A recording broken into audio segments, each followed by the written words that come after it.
Welcome everyone. We're really glad you're here today for today's session of the Health Speaker Series with PNC and Region 5. The Pacific Northwest chapter of the Medical Library Association and NNLM Region 5 have been collaborating on this webinar series for several years to highlight topics of interest to you. I'm Carolyn Martin, and I am the Outreach and Education Coordinator for the network of the National Library of Medicine, Region 5, and I'll be hosting, and with me is my colleague, Emily Hamstra, who is going to be supporting us with technical needs and monitoring the chat. So have you ever noticed it isn't always easy to move around in a library, an office, or at a conference, or just about anywhere? And you probably have noticed this after having a medical procedure or even after having done some physical activity that results in some sore muscles or maybe even a sprained ankle. And suddenly you become aware of how inaccessible your library and workspaces really are, and you start thinking about how difficult it is for those where this isn't a short-term issue. So today our presenter will help us to assess our libraries and workspaces and get us started on how we can create inviting spaces for everyone.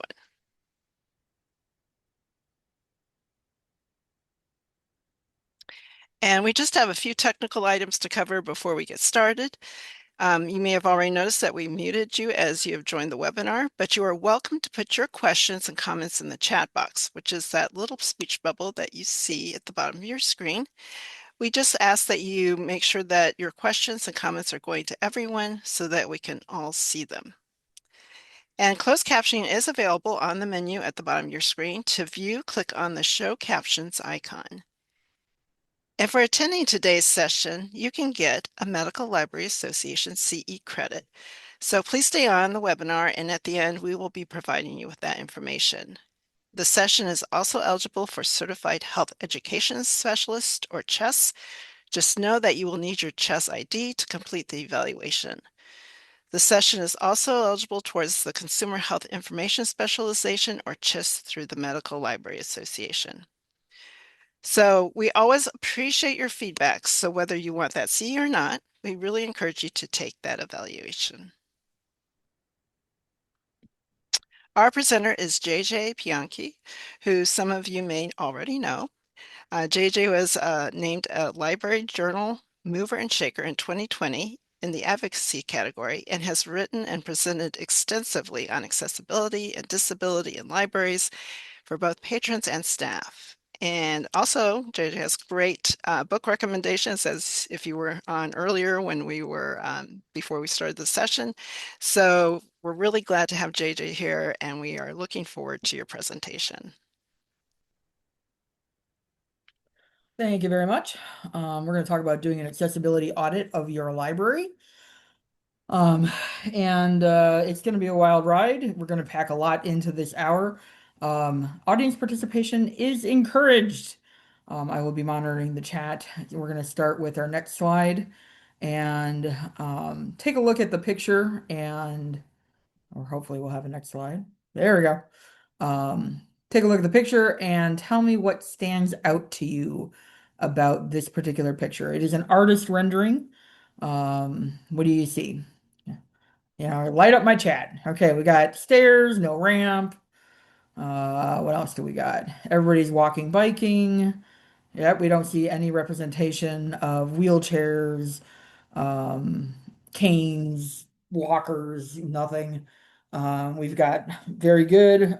Gina's pointing out the hostile architecture that's on the park benches. Um, oh, yep, I see white people. There's no signage. You know, people are looking basically like there's a bike on the sidewalk. There doesn't appear to be any bike racks. These are all correct answers. No signage, etc. So no door handles. So yeah, so it is an artist rendering. This is an artist rendering of a Brooklyn Public Library that was starting renovation last summer. Um, and as you all have noticed, like there's just no accessibility in this artist rendering. Um, it's pretty ugly. So y'all did a great job. Good job. Give yourself a pat on the back, gold star. Um, Good noticing. Let's go to the next slide. So mostly this presentation is actually talking about physical accessibility. And, one of the things, we're going to talk a little bit about, but more importantly, I want you to think about is compliance versus accessibility. So when I say compliance, we're talking about the Americans with Disabilities Act. Compliance is the floor, right? It is the bare minimum of what is required by law. If you're proud of being compliant, you shouldn't be, because it's the bare minimum. What we're aiming for is accessibility, and that is something different than compliance. So if I'm in a wheelchair and I want to come visit your library, and the only way that I can get into your library is to scoot around to the back of the building by the dumpsters and go up a ramp and press a doorbell and wait for somebody to come and answer the doorbell and then escort me through acquisitions and cataloging to the front of the building. Is that an example of accessibility or is that an example of compliance or neither?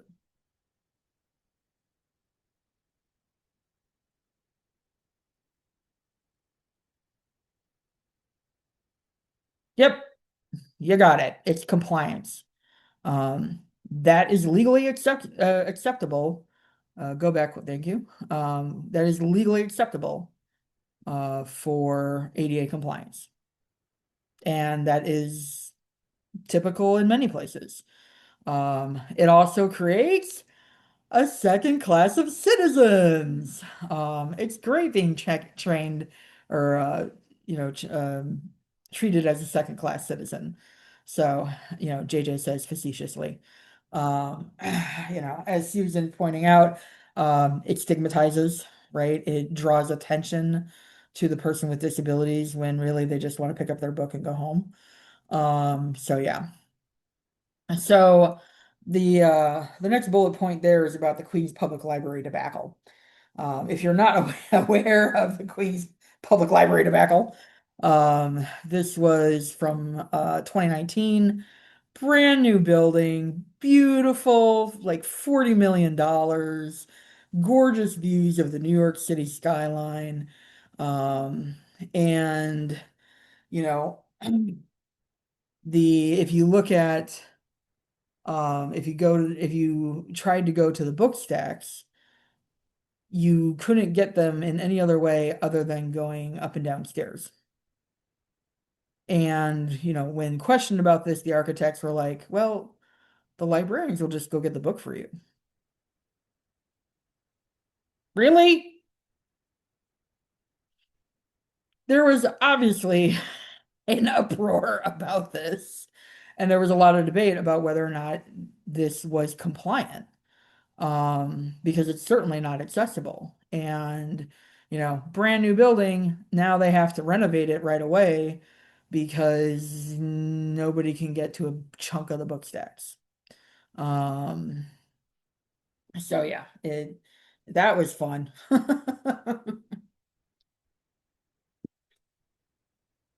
There's also Schomburg and Corley's article. It's actually a column article in Journal of Library Administration. JLA is paywalled, so just be aware of that.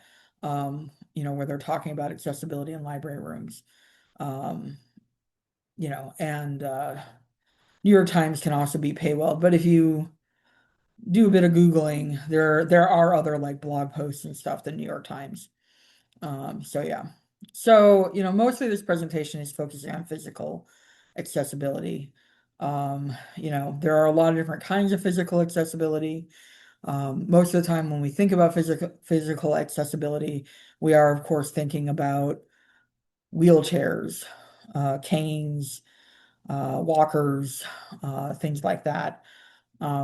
Physical accessibility, however, can also be applied to disabilities like PTSD, autism, et cetera, et cetera. Thank you, Peter, for the non-paywall. So yeah, there's some stuff there. Next slide, please. If you want to actually, jump in, I do recommend the Project Enable ADA checklist, largely because it's easy. It is a pretty simple, I think a 2 or 3 page handout kind of thing. That's just like, here's the measurements. Do are your book stacks so and so inches apart? Um, so it really boils down the ADA checklist into something that's pretty manageable. The IFLA guidelines are great. It's also a 70-page report. They do a wonderful job with talking about different kinds of disabilities, but also talking about different scenarios. What does accessibility look like for a meeting? What does accessibility look like in the book stacks? Et cetera, et cetera. So, um, Project Enable, low-hanging fruit, really easy. IFLA, more comprehensive, and more up to date. Next slide, please. Okay, so how do we do this thing called, what are our people doing? So a lot of it, some of it's going to be user experience testing. And, some of you may be going like, I don't wanna. Um, well, it's good for you.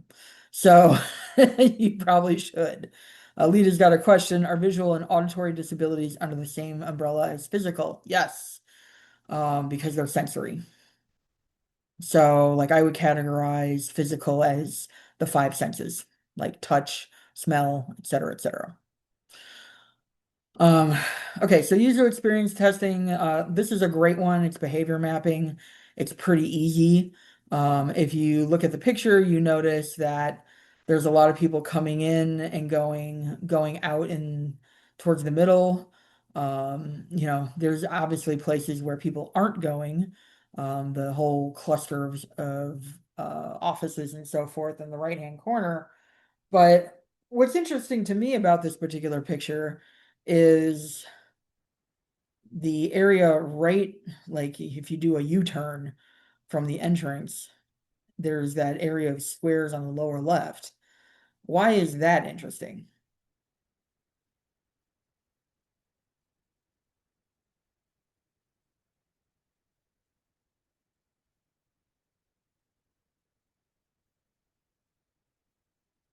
Why is that area interesting? We're not sure what those are. They could be tables, it could be steady carrels, who knows? But more importantly, as Serwin is pointing out, no one's going there. And so my major question is going to be why? Is it that furniture is too close together? Is it too bright? Is it too dark? Um, is there um really awful seating that is really uncomfortable and so people are avoiding that area? Um, is it dirty? Is it whatever? Or is it not a study area at all? Is it, you know, um, filing cabinets and old, book catalogs? Or, as Maddie points out, that's where the troll lives. Um, so yeah, microfiche. Oh, microfiche. Yeah, how many people know how to use microfiche these days? Anyway, um, so doing a behavior map like this is typically a behavior map is just 1 hour of observation. A person comes into the building or into your section or whatever. Where do they go? Do they walk right through the library and out the door because they're cutting through? Do they go right to the reference desk? Do they immediately set up shop at a table and start studying? Where are they going essentially? So, um, those are all things to think about. Behavior mapping can tell you a lot about, oh, I'm sure the reference section gets so much usage.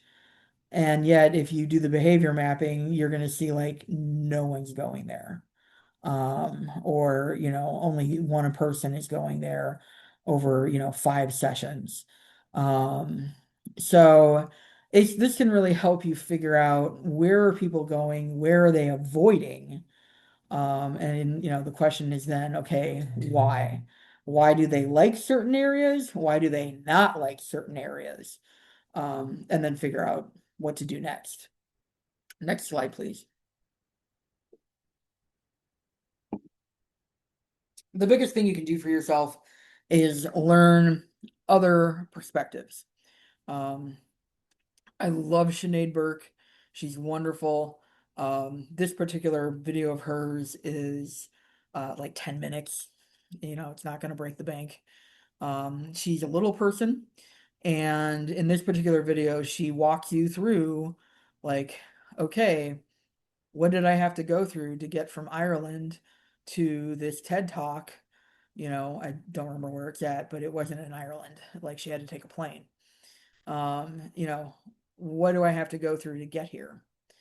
And because she's so small, like, she tells you graphically, like, okay, I need to go to the bathroom, but because of, her dwarfism, her version of dwarfism, like, she can't raise her arms above her shoulders.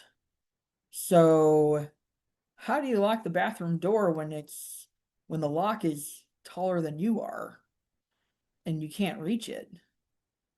And she tells you, like, well, sometimes I'll stand on the trash can, or sometimes I try to use my cell phone to, you know, knock the latch. And she's like, worst case scenario, I just go to the bathroom and hope nobody opens the door. And she takes us through, like, the architecture of an airport and how it's so badly designed for anybody who's not fit. So this is what I mean about taking perspective, is look at your library from the perspective of someone who's 4 feet tall. Look at your library from the perspective of someone who's 7 feet tall. Um, what is their experiences gonna be like? Um, think about the person, like me, who's got busted up legs when I could still walk. you know, I needed to sit a lot. Is there seating available everywhere for me to, hobble up to the reference desk and sit down, and ask my question or check out my books or whatever the heck I'm doing? So, thinking about perspective, thinking about different bodies. Um, as we age, we all become more and more disabled.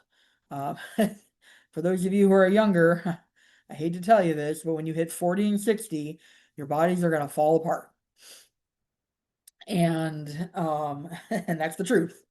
So you're going to have a fall, you're going to develop a disease or something else, and all of a sudden you're going to be part of people with disabilities.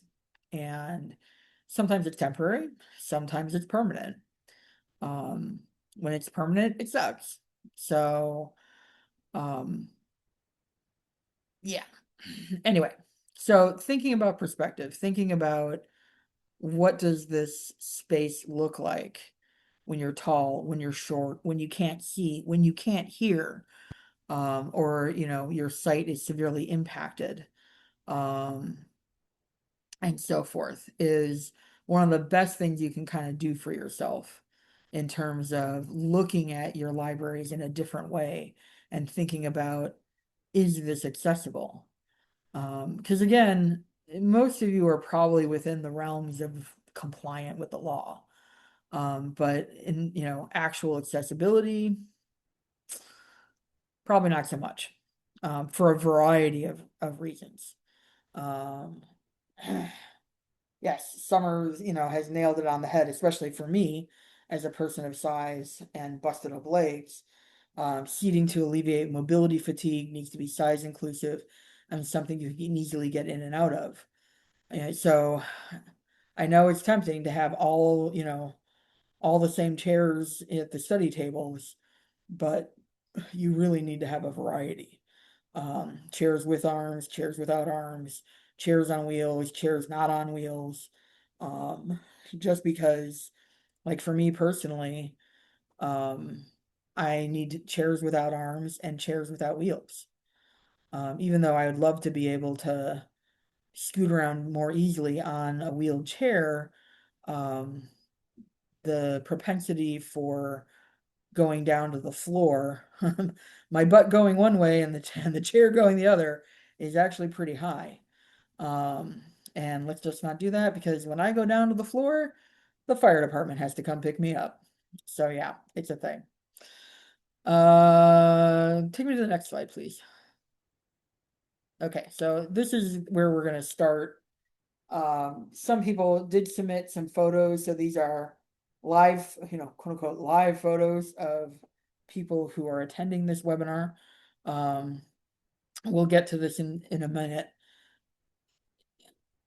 What is the percentage in the US of people with disabilities?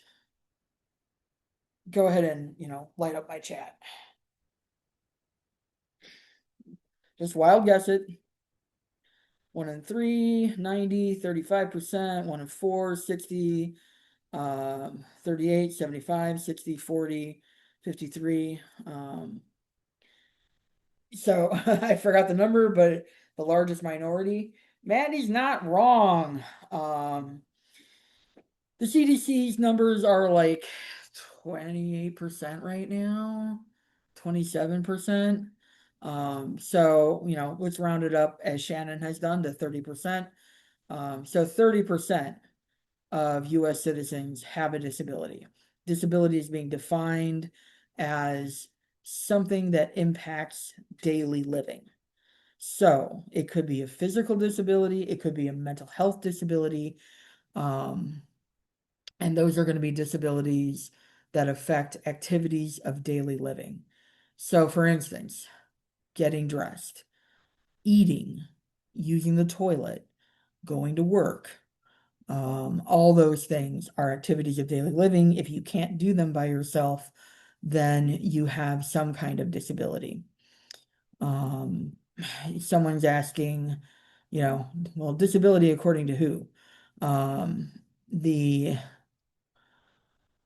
ow, the does that include self-identified disability?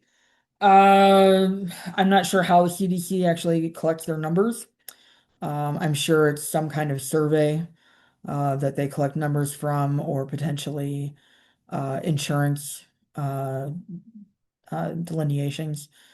But the number is pretty high. Before COVID, the number was, I think, around like 23%, and it jumped about 5 percentage points as of like last year. Why did we have that jump?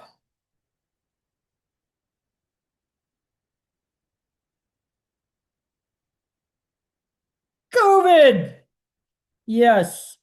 So COVID was, we think of COVID as a mass death event, which it was. But it was also a mass disabling event and continues to be a mass disabling event. So, people who have long COVID or long-term symptoms like chronic fatigue, brain fog, heart condition, asthma, problems with breathing. Um, all those people have now become disabled. When if they had never gotten COVID, they probably wouldn't have been. Paul is asking, everyone who needs glasses has a disability. I use that as an example in class of, yes, everybody who's wearing glasses or contacts has a disability. For the purposes of counting, glasses or contacts are not considered um, disabling because honestly, because they're so ubiquitous, because they're so common. For me personally, like, I mean, without my glasses, I'm as blind as a bat. So I can't see anything. I can't read anything, near or far. And that's true for a lot of people. Where we get into, when does sight become a disability is usually when either you have no peripheral vision or no central vision, or neither one. That's usually um, how sight is marked in terms of disability. Disability or the ADA also covers, as Carolyn pointed out at the very beginning, temporary disabilities. You break your leg, you're in a cast, you're covered by the ADA. You're pregnant, you're covered by the ADA. Um, so yeah, there's a lot there that people don't quite realize that they're covered by the ADA for. So that's a thing to remember if you're ever seriously injured and you're like, I really need to be working from home because I'm in traction. So yeah. Okay. So all of that to say, keep in mind that 30% roughly of the people coming into your library have a disability, and you're probably never going to know who they are. Either because, they're not showing it, or they don't need any kind of physical devices to help them move around, or they're just not disclosing, which is also a thing. Um, so, you know, what does this look like for the profession? Um, the last ALA demographic survey was done in 2012. And there was a disability question on that demographic survey. What was the percentage that um, came out of people? So, of people who took the survey, what's the percentage of people that had a disability? Anybody want a wild guess? Hey, JJ, I just wanted to let you know that we're at the halfway point, Yep.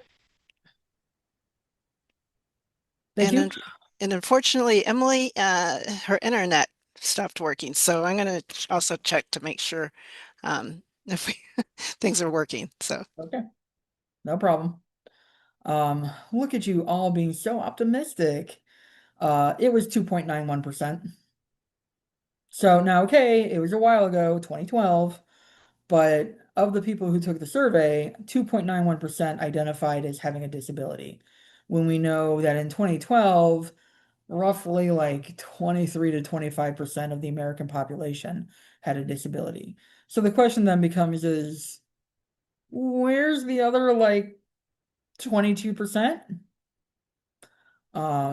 So sometimes when people say, um, oh, librarianship is, so liberal and welcoming of everybody and blah, blah, blah.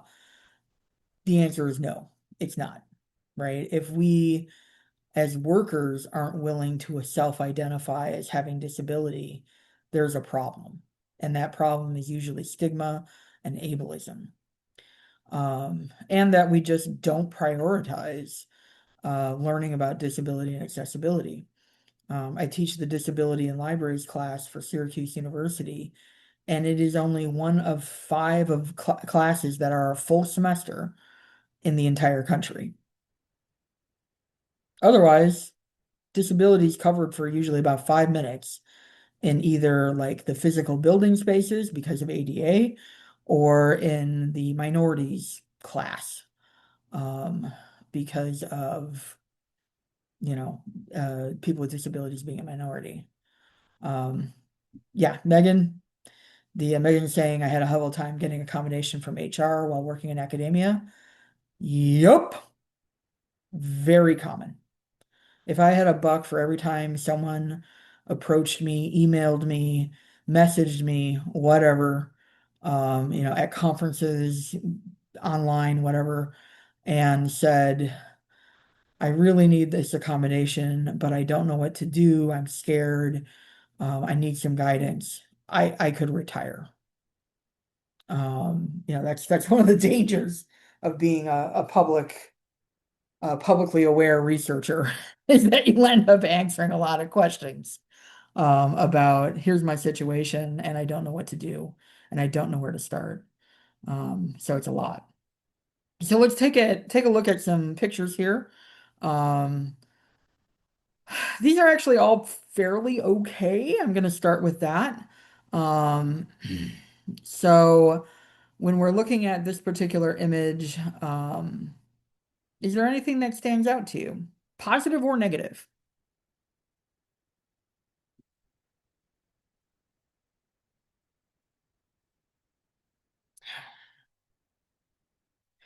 Yeah, the height of the counter isn't great. If I'm in a wheelchair or if I, for instance, have to sit down, positive, there's two different types of seating there. We like that. Negative, it means that, my eyeballs will be at the level of the desk. So a better option here would be one low, one high. Um, where the librarian is sitting at a desk that I can just wheel up to or pull a chair away from and sit down with them and be at eye height with them. Um, so rather than having two, high desk type of situations. One of the things that's actually pretty positive about this image is that, excuse me, the desk area that we can see, um, there's not a lot of clutter there, and that's great. I, a lot of librarians like to put all sorts of things on the reference desk, pamphlets, flyers, how to print, et cetera, et cetera. And, that's fine. But if I have ADD and I'm walking up to, the reference desk and I've got a question, and now I'm completely forgetting what I was going to ask you because I am squirrel. All right, because I'm looking at the brochures, I'm looking at the announcements about, uh, you know, um, the Valentine's Day, activities that are going to happen in the library. I'm thinking about all those kinds of things and not what am I actually here to ask. So having those clean desktops is really nice.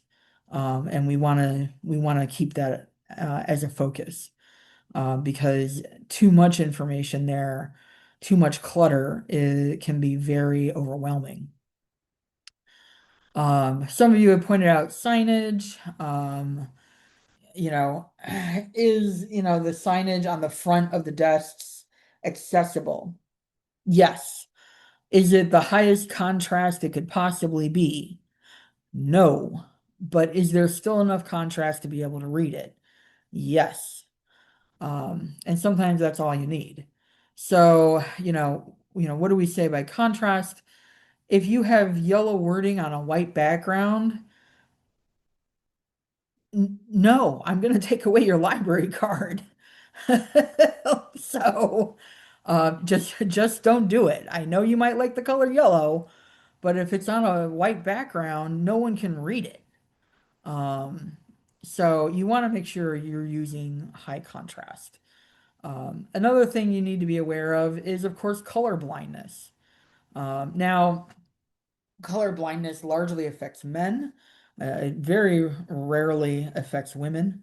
Um, and the more important thing to remember about color blindness is that they may not be able to see that color, but it doesn't mean that there's just a void, right?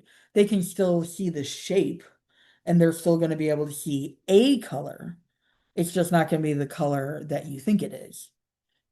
So that's also another thing to think about is how much of a colorblind color are you using?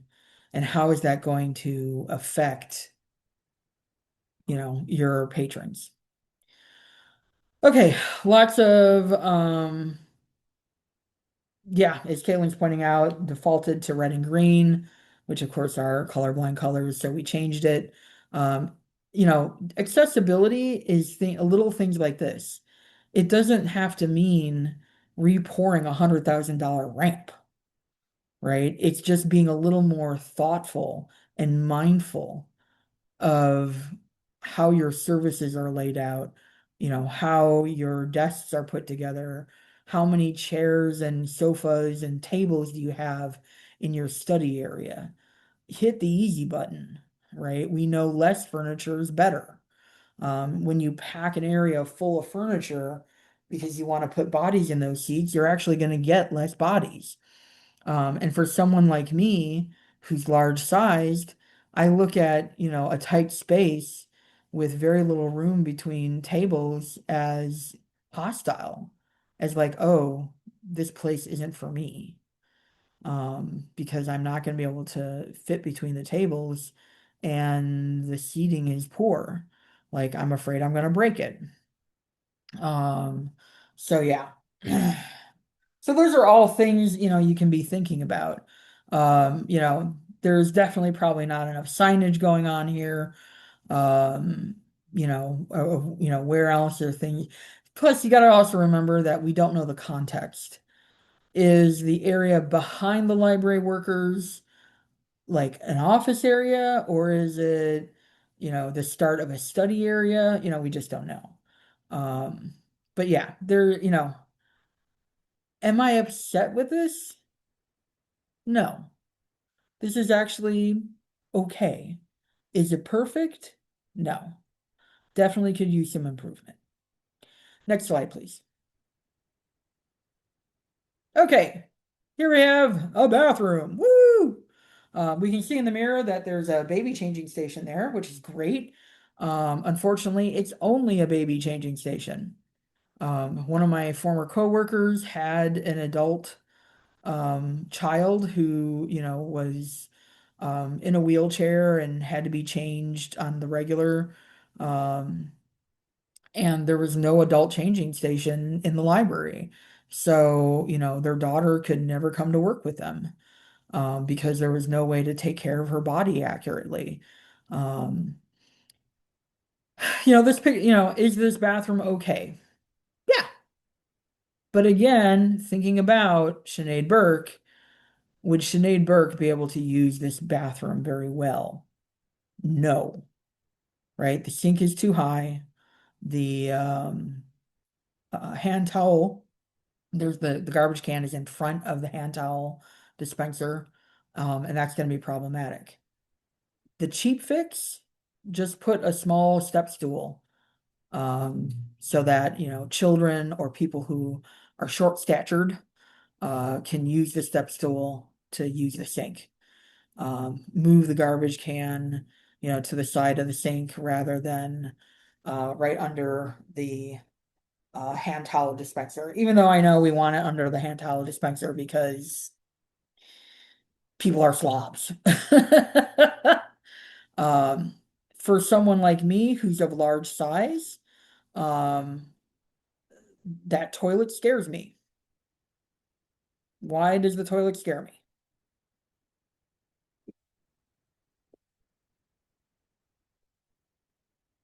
It's low to the ground, very good, Maddie, and it's wall mounted, as pointed out by several people. I'm 500 pounds.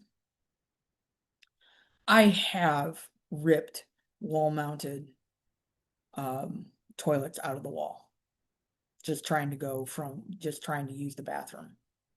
Um, Believe me, there's nothing quite like being terrified when you're in the middle of peeing and you can feel the toilet starting to shift under you. And you're like, oh damn, okay. So yeah. Is this accessible? Yes and no. I can see a grab bar there. That's good.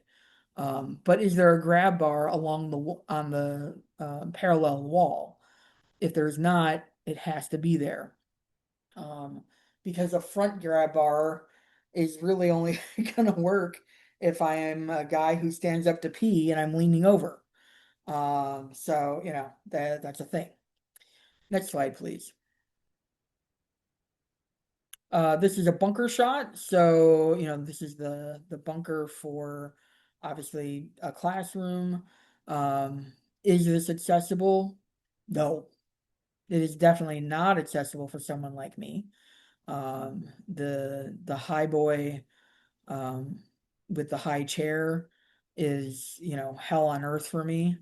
Um, and I do need to sit, and there's clearly not very much clearance between the wall and the bunker. And that's going to be a problem for JJ, right? Um,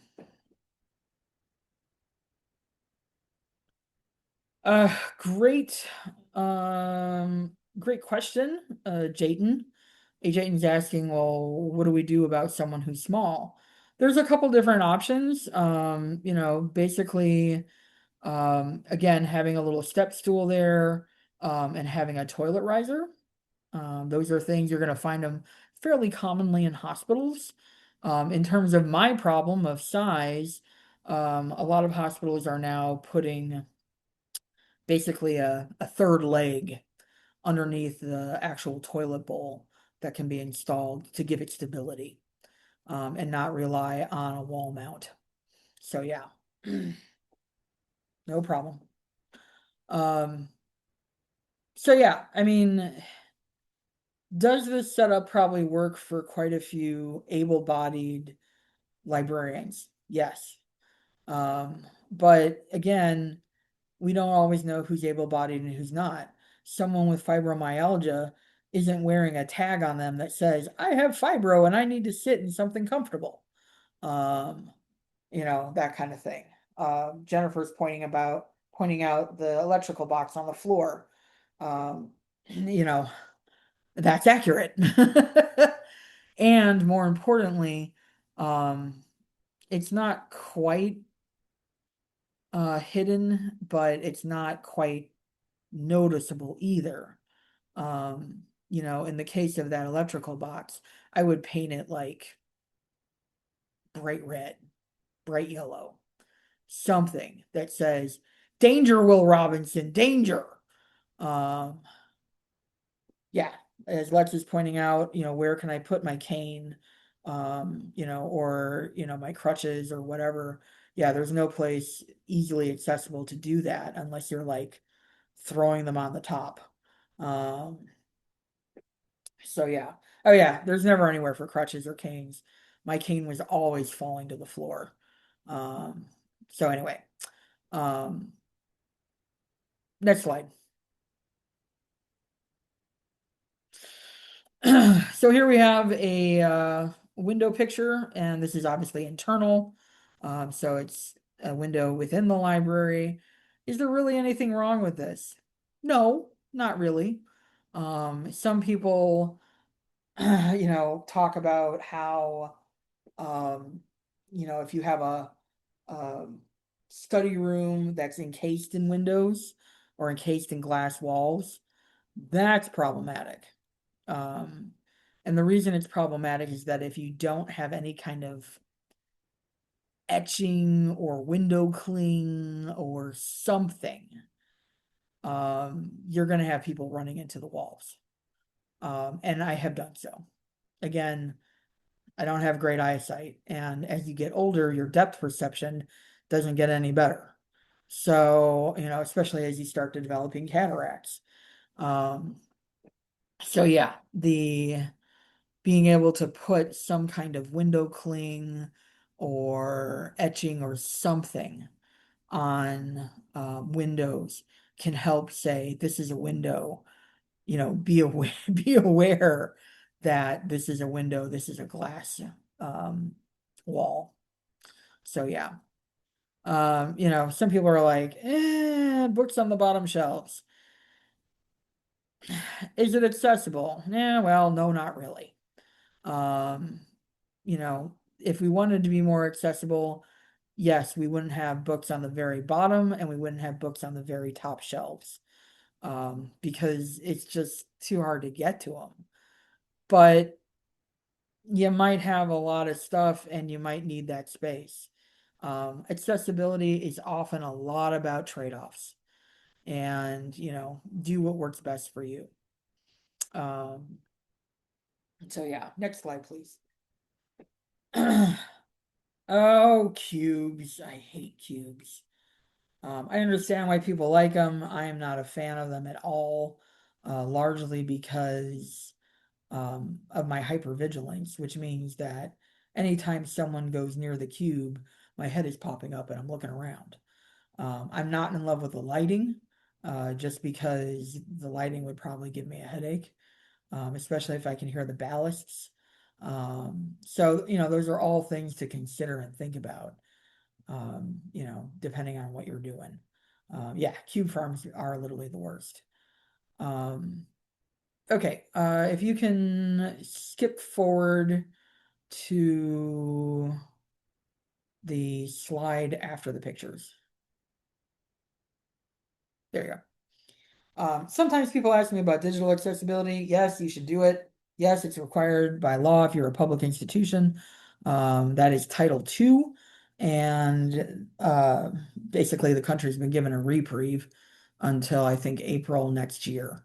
But you are going to have to make your web presence and your stuff accessible. Um, that is all a technical term. So you can play around with WebAIM. They have a WAVE or Web Accessibility Evaluation tool, highly recommended. Um, I really also recommend the Library Accessibility Alliance.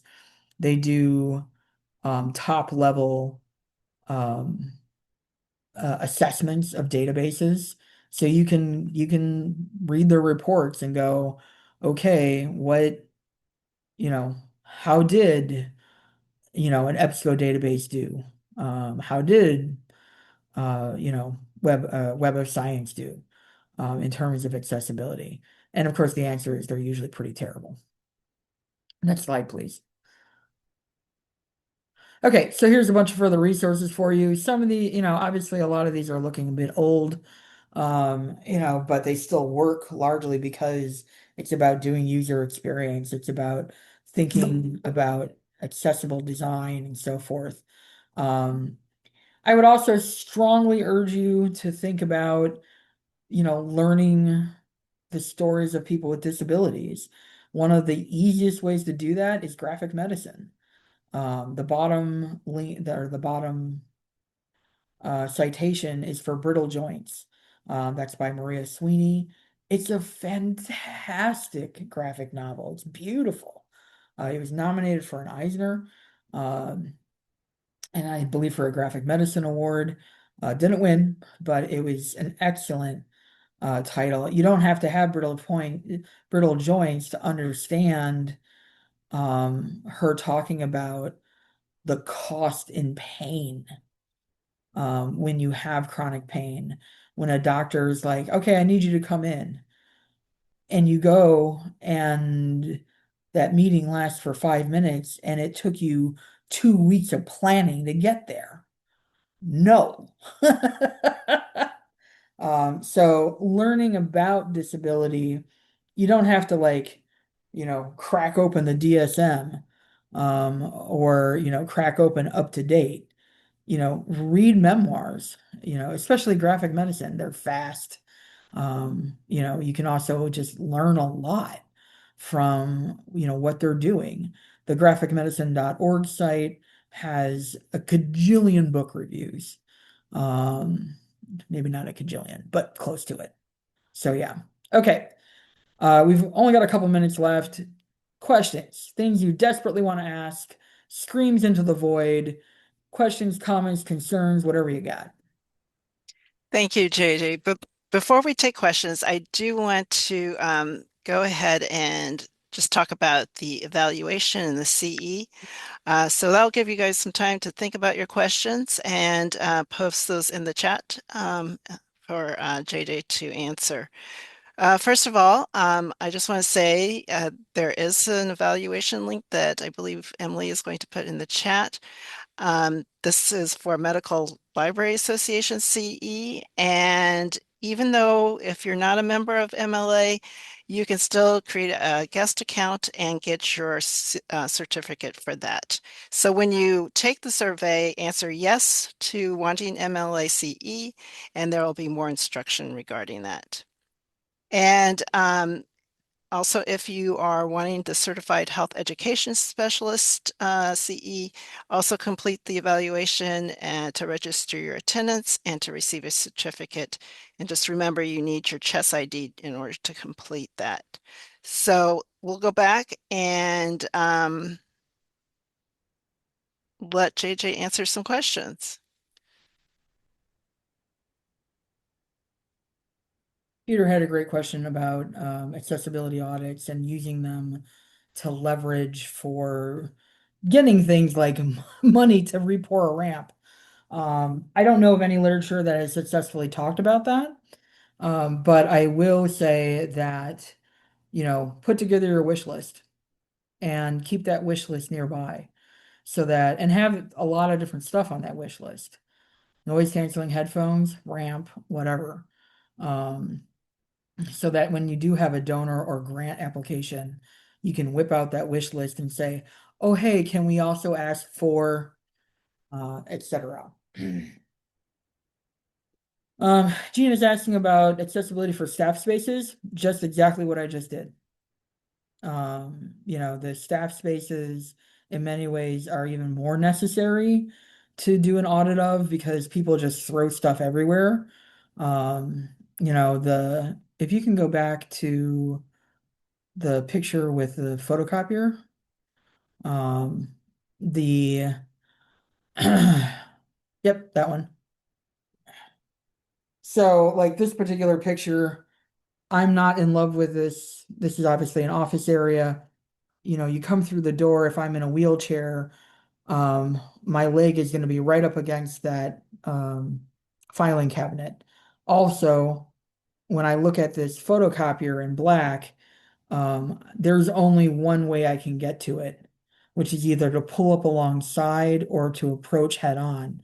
Um, it would be better if I, can approach from multiple angles, type of thing. So yeah, I mean, doing an accessibility audit of staff areas is really important, because often, again, we don't think about, staff and librarians as having disability when we do.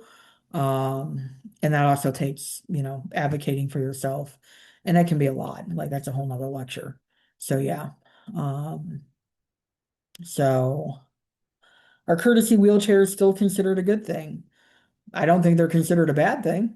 Um, especially if you have a situation, you've got an elder, they're struggling, and you can say, hey, you know, do you want to use the wheelchair while you're in the building? So that can be a thing as well.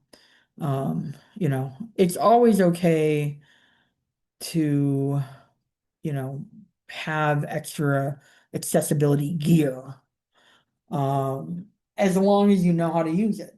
You know, there's no point in having a wheelchair if you don't know how to open and close it. Um, is there a roadmap for blind, low vision best practices?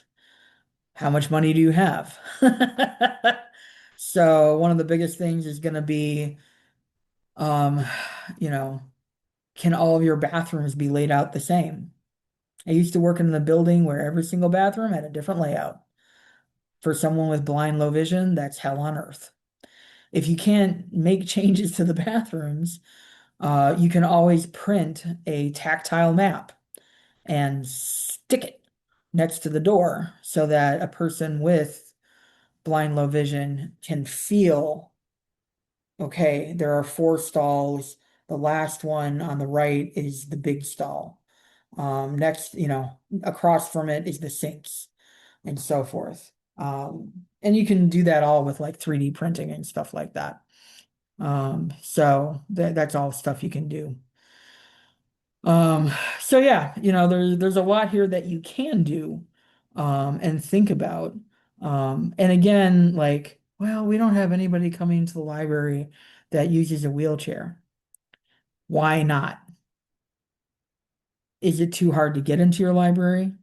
Is there a 1 inch threshold at the door? A 1 inch threshold is all it takes for me not to be able to get into your library, right? It doesn't have to be, a big threshold. The fact that it's there means I can't get my wheelchair over it. Um, so yeah, there's a lot of things going on there. And also, again, educate yourself. Educate, educate, educate. You don't have to take a class on disability. You don't have to learn the ins and outs and intricacies of ADA. Just learn about people's experiences and think about, can that person with brittle joints be in my library safely, and get what they need from us? If the answer is no, then you have some homework. So that's a thing. Um, we've only got about like 2 minutes. I'm sure there's probably a bunch of questions that I missed because y'all lit up my chat, which is good. But is there anything that is last minute short question? Yeah, I think we should do just maybe one more. Emily, did you see one that looked, let's see. Summer's got a good one on disability etiquette. Yes. Um, you know, that's a great question. Is it people with disabilities or is it disabled people? Right? The answer is yes. Some people want, people first, some people want disability first. It's also dependent on the disability. More and more people with autism prefer to say autistic person. People with deafness, that are born deaf usually prefer to say I am a deaf person. Um, in terms of interacting with people with disabilities, this is going to sound weird, leave them alone. Why? Because if I roll into your library in my wheelchair, I may have been asked 20 or 30 times over the course of my day running my errands, if you need help, just let us know. I'm just go away. I just want to check out my book and go home. Like I know if I need help to come find you. So you don't have to make it obvious that you're there to help me. If I need help, I'm going to go find you. Likewise, if you see that I am struggling to you is going to look different than struggling to me. I might be looking like I'm struggling, but that's the reality is that's how I do things. So, it's something to really think about in terms of perception. Um, unless I'm asking you for help, just leave the person alone. Let them do their thing. Um, and you may notice that like, oh, maybe our furniture is a little too close together. We should maybe do a little furniture moving. Um, but other than that, they'll tell you if they need something, um, for the most part. Can people with disabilities be jerks? Yes. Yes, we can. If you're like, wow, that person with the cane was kind of mean, they might have been, right? Yeah, yeah, we're pissed off half the time. And that's true. When you have disability and you're in pain, as Summer's pointing out, it's really hard not to be frustrated. It's really hard not to be aggravated. So, I mean, those are all things to think about. Yeah, Alita is pointing out people with disabilities are people. And yeah, we can be jerks. So, um, you know, etc. We're out of time. You have my email address. Feel free to email me. I'd love to hear from you if you have other questions and so forth. I hope this session was good for you and that you learned something. Be good. If you can't be good at it. Thank you, JJ. This was a If I fantastic could, and presentation. accessibility. And we were so glad that you could come and help educate us and bring some awareness that many of us probably were not in the know about. So we want to thank you for taking some time out of your day to come and present. So again, the CE link is in the chat, and here are some directions about how to get that. Just follow the link. Make sure you say yes, that you want the MLACE credit, and then additional information will be there. And we appreciate your responses, whether you want that CE or not. And I just wanted to mention one more thing. We are planning another session, but things are still in the early stages. And you can visit our webpage on the Health Speaker Series to see past sessions, the recordings. And when we're ready, we'll have future sessions listed there for you to register for. Just give us about a week or so for this recording to be made available, and we appreciate your patience with that. And we're so glad that you took the time out of your day to attend this session that I think is a really important topic that we all need to learn more about. And thank you, JJ. I really appreciate you taking your time and giving us a great education on this. Thank you, everyone, and we Thank hope to you. see you at our future sessions.